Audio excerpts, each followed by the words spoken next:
Bonjour mes amis, que Dieu vous bénisse tous, que l'Esprit de Dieu soit avec tous au nom du Seigneur Jésus-Christ. J'aimerais encore sur le thème de l'âme, parce que la priorité de l'être humain, de la personne, de la vie humaine, c'est son âme, c'est le salut de son âme. Ce n'est pas l'argent, ce ne sont pas les conquêtes. Tout ce qui se conquiert dans ce monde, tous les plaisirs de ce monde se résument à rien, zéro, parce que tout termine, tout passe. Le corps termine. Vous qui êtes jeune, vous, jeune homme qui êtes jeune, fort, musclé, vous, enfin, vous apparaissez, enfin, et tout le monde vous admire. Bref, tout cela va terminer. Moi aussi, j'étais comme vous, pareil. Je me préparais et ma vie était focalisée sur mes vanités, mes volontés, mes désirs, mes convoitises. Mais nous vieillissons peu à peu. Et vient un âge où tout ce que nous avons vécu, tout ce qui est passé, tout ce dont nous avons profité dans le passé n'était que vanité. Tout est vanité. Et tout se termine en rien. Arrivera le moment où nous allons partir de cette terre. Tout ce que nous utilisons, tout ce dont nous profitons, la vie, tout reste en arrière. Ce ne sont que des souvenirs. Quelques souvenirs. Mais ce qui reste pour toute l'éternité, vous savez ce qu'est l'éternité, vous savez ce que veut dire l'éternité. L'éternité ne finit jamais, il n'y a ni heure, ni temps, ni minute, ni seconde. Il n'y a pas d'ici peu, il n'y a pas de passé, il n'y a pas de futur, c'est le présent permanent. Ainsi est l'éternité. Dieu est éternel et l'âme humaine est également éternelle.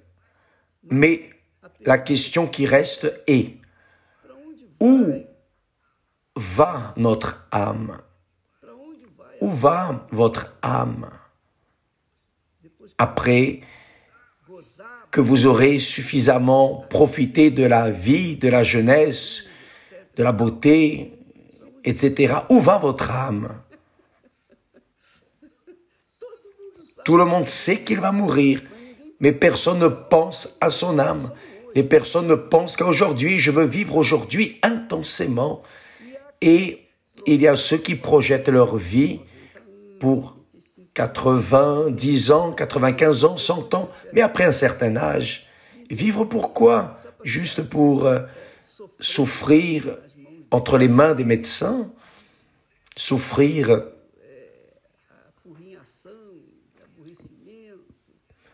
parce que la vie devient un rien, c'est la réalité. Mais l'âme continue.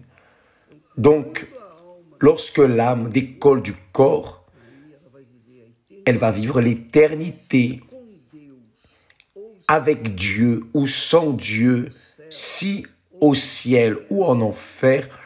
Qui décide? Le destin, c'est nous.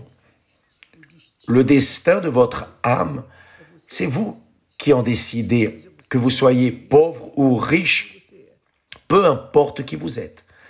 Le destin de votre âme est entre vos mains. Et qu'est-ce que l'âme en soi, disons? Comment pouvez-vous mesurer l'âme? L'âme concentre nos rêves, nos sensations, nos sentiments, nos volontés. Donc, tout cela, c'est l'âme, notre volonté. Donc, la Bible enseigne avec clarté, avec perfection, au sujet du destin de l'âme. Là, en Luc, chapitre 16, à partir du verset 19, Jésus parle de deux hommes qui ont vécu à l'époque de Babylone, sous l'autorité, la gouvernance, l'empire de Nebuchadnezzar. Ces deux hommes étaient juifs. Par conséquent, ils connaissaient la loi judaïque. Ils ont été élevés dans la loi judaïque. Ces hommes savaient de l'existence de Dieu, savaient l'éternité, connaissaient l'éternité. L'un était misérablement pauvre, malade, et l'autre très riche, très puissant dans sa richesse. Mais lorsque le pauvre est mort, il est allé, son âme a été emmenée, portée par les anges, là où était Abraham, son père dans la foi. Tandis que le riche est mort, il a été enseveli, et en enfer, son âme a été emmenée dans le séjour des morts, probablement par les démons. Et là, en enfer, il a commencé à exprimer sa douleur, son tourment. Donc, l'une est allée au ciel et l'autre en enfer. Donc, ainsi est décidée l'âme de chacun, ou le ciel ou l'enfer. Qui croit, amen, qui ne croit pas, patience. Je ne vais pas rester ici à essayer de prouver par A plus B que c'est vrai. Qui ne croit pas, patience, mais la vérité est la suivante. C'est Jésus qui a dit. Donc, que faisons-nous pour notre âme, pour la préservation de notre âme, du salut de notre âme, le salut de l'âme? Beaucoup de personnes disent « Ah, évêque, j'essaie, je vais à l'église, j'ai déjà été de l'église, j'ai été ceci, cela. Ah, mais maintenant je suis découragé. » C'est votre problème. C'est votre problème. C'est vous qui devez résoudre cela. Vous n'avez pas à me parler, à me dire « Non, prenez votre décision. Nous sommes là pour essayer. » C'est ce que je fais. J'essaye d'aider ceux qui veulent sauver leur âme. Donc, l'âme concentre les désirs, les rêves, les projets personnels, les volontés, nos volontés, celles de l'être humain. Pourquoi y a-t-il tant de conflits en relation à l'âme?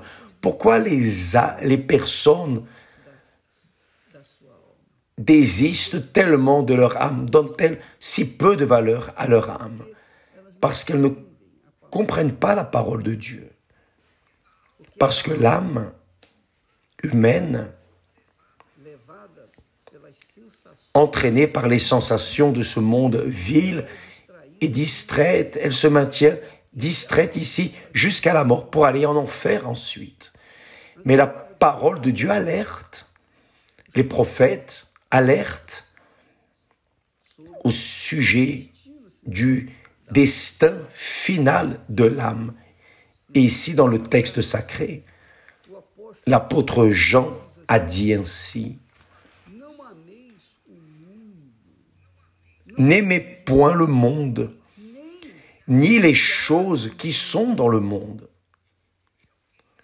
Si quelqu'un aime le monde, l'amour du Père n'est point en lui.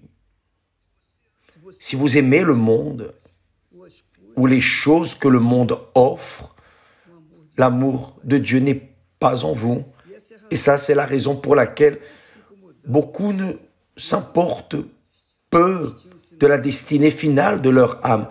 Parce que les personnes sont tellement absorbées par le monde, tellement immergées dans le monde, disons, enivrées par les offrandes du monde, qu'elles ne pensent même pas au futur de l'âme. Tout ce qu'elles veulent, c'est profiter du monde. Tout ce qu'elles veulent, c'est profiter du monde. La vérité, mes amis, c'est que lorsque la personne a cette intention, c'est parce que l'amour du Père n'est pas en elle. Mais quand la personne craint pour son âme, pour la destinée finale de son âme, alors elle craint Dieu. C'est la réalité. Si vous craignez en faveur du destin de votre âme, le destin final de votre âme, l'éternité de votre âme, vous craignez Dieu. Et si vous craignez Dieu, vous obéissez à la parole de Dieu. Vous vous soumettez ou vous soumettez votre âme à la volonté de Dieu. Vous soumettez votre volonté à la volonté de Dieu, qui est votre âme, que vous soumettez à la volonté de Dieu. Et c'est vous qui décidez. Dieu nous a donné l'âme. Il nous a donné l'âme. L'âme lui appartient. Dieu a dit, toutes les âmes m'appartiennent. Toutes les âmes m'appartiennent. Donc, il a prêté son âme. Il m'a prêté mon âme. Il vous a prêté votre âme. Maintenant, que vais-je faire de mon âme? Vais-je la soumettre à la volonté du Père ou vais-je la soumettre à la volonté de ce monde, à la volonté de mes désirs, de mes rêves, de mes sensations? Cela dépend de moi, c'est moi qui décide. Si je crains Dieu, je vais garder mon âme pour la préserver, pour vivre l'éternité avec mon Père. Mais si par hasard je ne crains pas le destin de mon âme, ce qui arrivera dans le futur après la mort, alors je ne crains pas Dieu. Je ne considère pas sa parole. C'est ainsi que cela fonctionne. Où vous êtes, où vous n'êtes pas. Il n'y a pas de demi-mot. Et ici, mes chers amis, je n'essaie pas d'essayer de gagner de l'audience. Je ne gagne rien de tout cela. Ce que je gagne, c'est le plaisir de sauver des âmes. Ça, c'est mon salaire. Je ne gagne pas un centime avec cela. D'être ici chaque jour, menant le message de l'évangile, du salut de l'âme aux personnes. Je ne gagne pas d'argent avec ça. Rien, zéro. Zéro. Mais je fais cela avec amour aux âmes qui sont déjà choisies parce que Dieu sait déjà qui sera sauvé. Nous travaillons en communion avec lui pour stimuler la foi de ces âmes qui ont déjà été choisies pour qu'elles restent debout, pour qu'elles viennent à garder la parole de Dieu, pour qu'elles soient sages, pour qu'elles viennent à craindre le Seigneur. Donc, cela ne sert à rien de vouloir. Il y a des personnes qui disent, je voudrais recevoir le Saint-Esprit, j'ai déjà tout fait, j'ai fait ceci, cela. Vous avez déjà tout fait, sauf que vous n'avez rien fait. Ça, c'est la réalité. Vous avez tout fait, mais vous n'avez rien fait. Pourquoi? Parce que votre volonté demeure. Elle prend le dessus dans votre vie. Et Dieu nous donne le Saint-Esprit. Le propre Seigneur Jésus nous donne le Saint-Esprit. Il ne baptise du Saint-Esprit que les personnes qui véritablement sont sincères et disent « Oh mon Dieu, je n'arrive pas, je lutte mais je n'y arrive pas, aie miséricorde de moi, aide-moi, que dois-je faire? Dis-moi ce que je dois faire. » Alors voilà ce que Dieu nous dit de faire. N'aimez pas le monde, n'aimez point le monde, ni les choses qui sont dans le monde, parce que tant que vous aimerez le monde ou les choses qui sont dans le monde, vous serez en train de cheminer vers l'enfer. Parce qu'ici, il est écrit, Si quelqu'un aime le monde, l'amour du Père n'est point en lui. C'est noir sur blanc. Quelle interprétation donnez-vous à cela? Il n'y a pas d'interprétation. C'est déjà écrit, c'est déjà interprété, c'est clair, c'est écrit, dessiné et colorié. Ne comprend pas celui qui ne veut pas comprendre, mais qui réellement a l'attention, la crainte pour le salut de son âme et la crainte pour le salut de son âme, craint le futur de son âme. Cette personne a un sens de responsabilité, un sens de crainte, un sens de foi, parce que la personne sait que celui qui aime le monde ou les choses qui sont dans le monde, certainement, est voué au monde de l'enfer. Car l'amour du Père n'est point en lui ou en elle. N'aimez point le monde, ni les choses qui sont dans le monde. Ni les choses qui sont dans le monde. Donc, beaucoup de personnes sont en train de se perdre, de jeter leur salut en enfer à cause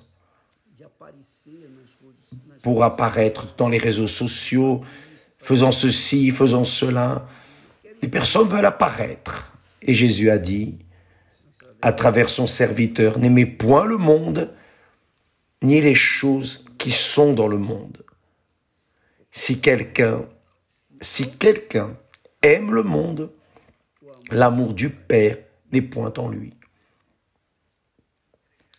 Donc, remettre l'âme à Jésus, mettre son âme sur l'autel, c'est renier votre âme pour le monde et les choses qui sont dans le monde. Juste cela, laissez le Seigneur Jésus régner en vous, qu'il vienne faire sa volonté à travers votre vie. Là oui, vous allez conquérir l'éternité avec Dieu, avec nous. Que Dieu vous bénisse tous et à demain au nom du Seigneur Jésus. Amen.